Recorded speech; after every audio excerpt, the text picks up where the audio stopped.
E fala, torcida São Paulina, começando aqui mais um vídeo no canal. No vídeo de agora a gente vai estar vendo aí o que o Lugano, o Amoroso e o pessoal lá do Resenha da ESPN falaram sobre o Tricolor e as novas contratações do Santiago Longo e o Jamal Lewis. Rapaz, São Paulo aí no finalzinho da janela conseguiu algumas contratações. Então antes de mais nada, desce aí embaixo, deixa o seu like, se inscreve no canal para não perder os próximos vídeos. Estamos quase atingindo a meta de 10 mil inscritos, então me dê sua inscrição, dá essa força aqui para esse jovem São Paulino. Lembrando, tem muita gente que traz esse tipo de conteúdo e nem São Paulino é corintiano, flamenguista. Então dá essa força aqui para esse jovem São Paulino, se inscreva aí no canal, beleza? A gente vai estar assistindo o vídeo junto. No final do vídeo eu volto trazendo a minha opinião e a gente vai debater muito sobre esses dois reforços do São Paulo e o que esperar para o Tricolor e para esses reforços para o restante da temporada. Créditos diretorais, tô deixando na descrição. Sem mais enrolação, simbora pro vídeo. Antes da gente falar do Palmeiras, que não é nem mais uma vez, né? E também não é inesperado, muito longe de ser inesperado, um dos grandes favoritos à conquista do título, no caso do Palmeiras, ao tricampeonato. Mas o São Paulo, no finalzinho da janela hoje, o último dia, trouxe dois jogadores, um deles altamente inusitado. Um irlandês, norte-irlandês, Jamal Lewis. Interessante, interessante. Lateral esquerdo. Estava no Newcastle, mas jogou no Watford, jogou no Norwich, jogou com o Gabriel Sara no Norwich, e também o primeiro volante do Belgrano, foi capitão algumas vezes do Belgrano. Esse que a gente está vendo aí parece o Fred dos Desimpedidos, agora já mudou pro... Estão alternadas as imagens, pelo né? menos, sim, que é o Santiago Longo. Os dois na mesma faixa de idade, ali 26, 27 anos. O irlandês chegando aqui. Adaptação ao futebol, ao país, ao idioma. Assim, Aliás, ele bateu e voltou, porque ele vai para a data FIFA para historicamente. Falando em Irlanda, quem tá na Irlanda? Nosso Praz. Fernando Praz, abraço pro Prazão. Obviamente, eu joguei lá, cheguei no Reino Unido, né? Joguei com muitos irlandeses. O que foi fazer na Irlanda? Joguei com muitos irlandeses, escoceses. Bate-beira bola, Não. Tecnicamente, futebolísticamente, é óbvio que ele tem condições para jogar em São Paulo ou em Brasil. Mas tem um tema cultural que é minha grande dúvida. Historicamente, o britânico tem muita dificuldade, o britânico em geral, não só de futebol, tem muita dificuldade de adaptação em qualquer parte do mundo. Por isso você nunca viu um jogador inglês, talvez salvo Beckham, que é um fora de série por marketing, jogar fora do Reino Unido. Não se adaptam. Lá todo é perfeito. A comida, o horário, o trânsito, o descanso, o campo, a torcida, o clima. Historicamente, o britânico, culturalmente, não sei... Paulo Gascoigne jogou bem na Itália, mas esse era um muito ano, louco, né? um ano jogou, um ano. Aí só você Um ano, e o Hendrick foi viram, lá, Plih. mas inclusive... O HD do Plih foi lá pra Só ele e o Hendrick. Como é que é? Só o Plih e o Hendrick viu esse cara jogar. Não. Gascoigne, não, Paul Gascoigne está louco, cabeça. Não, aqui eu não. Não, Paul Gascoigne. Aqui é dia do Hendrick. Não, mas A gente viu. eu não sei se São Paulo teve em consideração esse aspecto cultural. A ousadia é legal, né? A ousadia é legal, Esse aqui interessante. trouxe o Juan Fran pro São Paulo. Eu compartilho com o Franco, claro. E espanhol, Espanha, é mais fácil, né? mais fácil. Um britânico é mais difícil no aspecto cultural. Historicamente, não só jogo de futebol. Porque Você futebol... traria o Sérgio Ramos para a zaga do São Paulo? Hoje não. Ah, para de dar ideia. Ele quer mais um Rames, pô. Hoje não. Hein, Márcio? Hoje não. Mas vai ser legal, né, Plih? Ver esse menino chegando. Vai ser legal. Eu gostei já São do Paulo, nome. Tomara que dê certo. Jamal Lewis. Cara de jogador da NBA. Quando faça três viagens em uma semana de 10.000 quilômetros. Primeira vaia Primeiro dele. jogar Vai no ser- Castelão. Imagina a primeira vaia. 40 graus. 40 graus, lá em Salvador, então. Mas culturalmente, o nosso dia é uma aposta interessante, né? Legal. Que pode abrir a porta, porque se ele vai bem, é um mercado interessante trazer jogadores britânicos por aqui. Plih, só fazer uma semana depois quase, 6 dias. O Botafogo no primeiro jogo das quartas de final da Copa Libertadores no Newton Santos. Lugano, eu sei que não é nem a tendência, é o que vai acontecer. O São Paulo vai com força máxima na Copa do Brasil, ainda tentando reverter contra o Galo. Deve jogar com time mesclado ou mesmo reserva contra o Cruzeiro, mesmo sendo muito importante em termos de pontuação, para ter um time mais fresco para quarta-feira no Rio de Janeiro. Mas Você não acha irreal o São Paulo pensar em conquista das Copas, mesmo a Copa Libertadores, passar do Botafogo do jeito que o Botafogo está jogando hoje? Se passar, pode pegar Flamengo ou Peñarol. Para numa eventual final pegar o River Plate em Buenos Aires. Jogar todas as fichas nas Copas, como aconteceu no ano passado, dessa vez não pode ser um equívoco e o São Paulo perder uma vaga na Libertadores no ano que vem, desprezando demais o brasileiro? Ah, sí, yo acho que este elenco de São Paulo nos últimos años tiene una característica que se comporta muito melhor nos mata-matas que no punto corrido, né? A mobilização ali. Não consegue ter consistência em campeonato de ponto corridos. O primeiro tempo... Esse desse ano tá até melhorzinho. Até melhorzinho, mas o primeiro tempo do outro dia foi típico de um time que não consegue emocionalmente ter a mesma postura que o jogo de mata-mata decisivo, né? Então, por essa característica do elenco de São Paulo, é que ainda nós temos a esperança de que lá no Belo Horizonte o São Paulo pode virar o jogo, porque nossa, aqui foi superior, aqui jogou bem. Não é difícil, não sei que é difícil, mas também é difícil para ele. Sim. E com o Botafogo um jogo igual. Ou seja... Você acha que é igual? Eu acho que é igual. Porque o time de São Paulo em mata-mata, este elenco, né, se ha comportado diferente nos últimos anos. É competitivo, está mais concentrado, joga melhor. E em campeonato de ponto corrido nunca consegue ter aquela regularidade, por exemplo, de um Palmeiras ou de time que compite lá em cima, né? Então, tendo em conta esse historial e essa característica, essa mobilização interna, né, que o elenco tem para torneios de mata-mata, eu acho que é inevitável que se pense que a possibilidade real de título é principalmente a Libertadores, né, que o torcedor quer. E não é inevitável, você tem que apostar principalmente nos próximos 15 días a esos torneos, né? Diego, ¿Puede dar errado? Claro que puede dar errado. Mas é muito mais errado não tentarlo. Isso é errado. Eu nunca duvido do São Paulo e eu sei da força que o São Paulo tem. São Paulo é grande demais e quando chega nessas competições... Cresce. Mas para crescer, todo mundo fala, treinador não ganha jogo. Para ganhar, tem que ter seu treinador no banco. Mas perde. Mas para ganhar... Ganhar não ganha, mas perder, perde. Mas para ganhar, tem que ter seu treinador no campo. Todo mundo achou legal. Pô, Zubeldia, cara, que estilo de trabalho. Pô, o treinador que levanta... Eu concordo com você. Mas assim... Você tá falando da ausência dele no primeiro jogo contra o Atlético? Sim. Mas você acha que ele não estava vendo o jogo? Márcio, sim, mas a presença no banco é importante. Estou de acordo em tudo com você. A presença é importante. Na vida, estamos de acordo. Na vida, não no futebol. Na vida. Que a mudança... Na vida em tudo. De atitude. Em não. Não, Diego, mas a mudança de atitude do time do São Paulo que teve com a chegada dele... Então você, quando jogava em São Paulo, se fez a Libertadores, se não estava o Toy no banco, você não jogava. Não, diferente a atitude do importante, eu acho importante. Diferente. Mas a atitude do treinador na mudança do elenco do São Paulo em todos os aspectos, legal.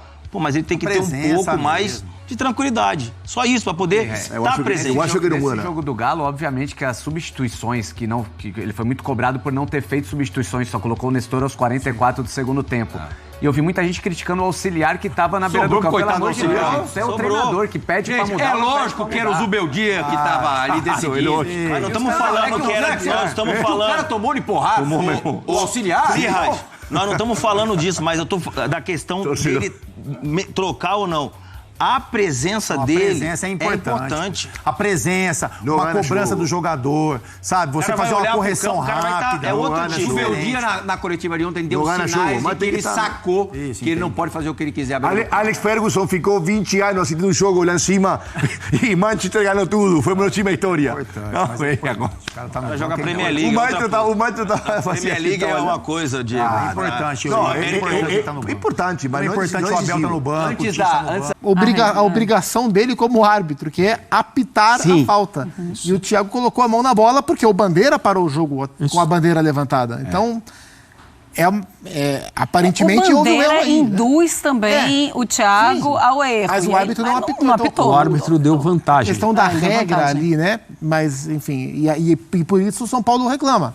É uma questão de aplicação da regra básica, da questão do apito, de ter parado o jogo oficialmente ou não. E aí está a reclamação do São Paulo. Mas, assim, para mim, a derrota do São Paulo passou além disso. Sim. Fluminense fez o gol, fez o segundo gol. O São Paulo teve poucas chances reais, algumas com o William Gomes, que jogou bem. Mas foi o futebol pior do São Paulo. E esse lance é um lance que gera dúvida quanto à aplicação elementar. Né? Não é que o árbitro interpretou a regra. Não, o árbitro não apitou. Mas o Bandeira marcou. E o lance parou. E o Thiago pegou com a mão. E isso deu essa confusão toda. O comentário que eu tenho a fazer sobre esse lance é mais no intuito de debatê-lo, porque é uma coisa tão difícil de acontecer, né? E ainda mais com o VAR, até onde o VAR pode ir, o que se pode fazer, né? Não deveria acontecer, né? Um lance com essa interferência no jogo, porque um gol saiu, e a gente está discutindo aqui aonde foi o erro no início da jogada, né? E o VAR não poder fazer nada ou não ter feito nada. Então, à luz da regra e da técnica de aplicação da regra, foi falta do Thiago Silva. Ele colocou a mão na bola, foi falta para o São Paulo. O que eu quero comentar, e eu espero ser capaz de dizer o que eu penso de uma maneira racional, coerente, mas espero também que as pessoas não se esforcem para não entender o que eu disse, algum jogador do time do São Paulo ficou surpreso com a sequência da jogada? Aparentemente não. Não. Se o chute saísse pela linha de fundo e não entrasse no gol, o São Paulo reclamaria, não é tiro de meta, é falta, porque o Thiago Silva colocou a mão na bola? Não. Então, se nós temos alguma possibilidade de entender que o jogo de futebol, em relação à própria regra, tem algumas liberalidades, esse gol aí, ele é legal porque não houve nenhum tipo de surpresa. Todos os jogadores em campo estavam ok com a sequência do lance. No momento que a bola entra no gol, o São Paulo reclama que foi falta. A pergunta que eu ponho e eu concordo que foi falta, eu não estou discutindo isso. A pergunta que eu coloco se não fosse gol, o São Paulo pediria falta ou o goleiro do São Paulo pegaria a bola para cobrar o tiro de meta e vamos em frente? Então, aonde está a necessária, o rigor com a aplicação da regra? É só porque foi gol ou porque foi falta e acabou a discussão? Se não fosse gol, não teria sido cobrada do árbitro a marcação da falta. Esse, para mim, é o ponto. Então, se todo mundo em campo está ciente do que está acontecendo, o árbitro deu vantagem, segue o jogo, São Paulo não foi pego de surpresa, nenhum jogador...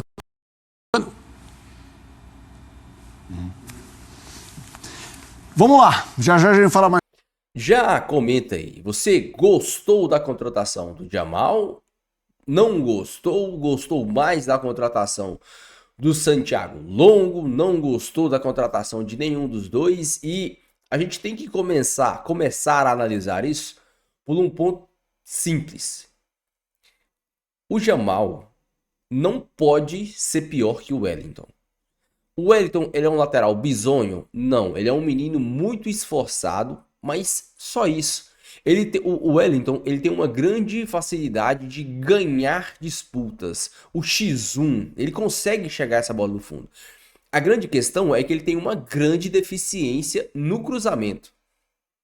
A gente tem que lembrar que o Jamal Lewis, ele é um norte-holandês com todas as suas raízes no futebol inglês. Então, o conhecimento tático e técnico dele é muito melhor e deve ser muito melhor que o conhecimento do Wellington. A gente, o cara não deu certo lá na Inglaterra e tal, e tá vindo pro São Paulo. E quantos jogadores que bateram na Europa e foram fiascos e aqui no Brasil são considerados reis? O próprio Gabriel Barbosa não jogou na Inter, não jogou em lugar nenhum, passou vergonha.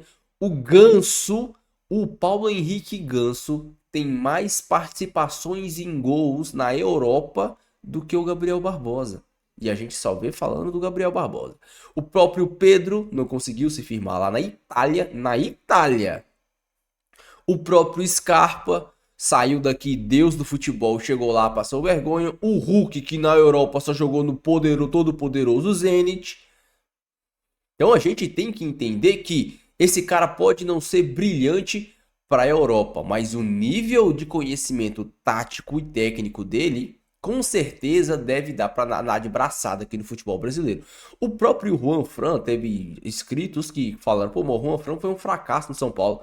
Eu discordo. O Juan Fran teve bons momentos no São Paulo. Teve um jogo, se não me engano, São Paulo e Atlético Mineiro. O Atlético tinha um ataque violentíssimo que o Juan Fran colocou o ponta direita do Atlético Mineiro no bolso. No bolso. Então, assim, Por quê? Porque o cara pode não ser primoroso, mas o conhecimento tático, técnico que esses caras adquirem na Europa são infinitamente melhores que aqui no Brasil. O cara corre de maneira correta, o cara conhece os atalhos do campo, a batida na bola do cara é diferente. Então, e a gente tem que entender. Eu tenho certeza que esse cara vai jogar muito bem aqui no São Paulo. Que esse cara não pode ser pior que o Wellington.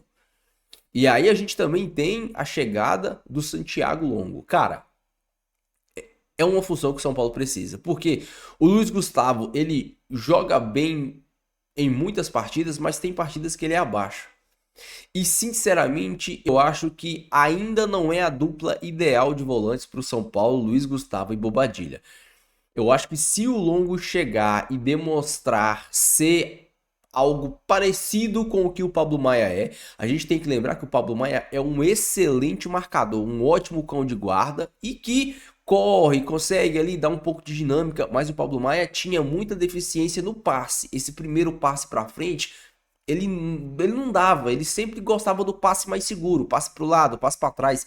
E é por isso que ele e o Alisson formavam uma grande dupla de volantes, porque o Alisson já tem essa facilidade do passe para frente, de carregar a bola, de quebrar linhas, né? Um segundo volante que sabe jogar. Se esse Santiago Longo tiver esse passe para frente, não tiver medo de dar o passe para frente, como o Luiz Gustavo não tem medo de dar o passe para frente, só que o Luiz Gustavo não tem mais o físico e a capacidade física de ser um primeiro volante que, como o Pablo Maia é. Então, se esse Longo jogar o que o Pablo Maia joga sem a bola e próximo do que o Alisson ou que o próprio Luiz Gustavo joga com a bola, a dupla de volantes ideal para mim seria o Longo e o Marcos Antônio, porque o Marcos Antônio já demonstrou ter uma dinâmica muito interessante. Ele é um cara muito dinâmico, um cara que parece muito o Alisson dentro de campo. Falta se soltar, porque o Alisson já estava no time há muito tempo, então o Alisson estava em todos os lugares ao mesmo tempo. Mas esse Marcos Antônio, ele demonstra ser um cara dinâmico, que tá em todos os lugares, que tem o passe para frente, que sabe construir jogo. E quando o Lucas tá por dentro, tudo bem, a gente tem um cara para criar jogo. Quando o Lucas não tá por dentro e tá o Luciano, toda a criação do São Paulo fica por conta dos volantes. Os volantes têm que acionar o Lucas, os volantes têm que acionar o Rato, os volantes têm que acionar o Caleri, os volantes têm que acionar o próprio Luciano.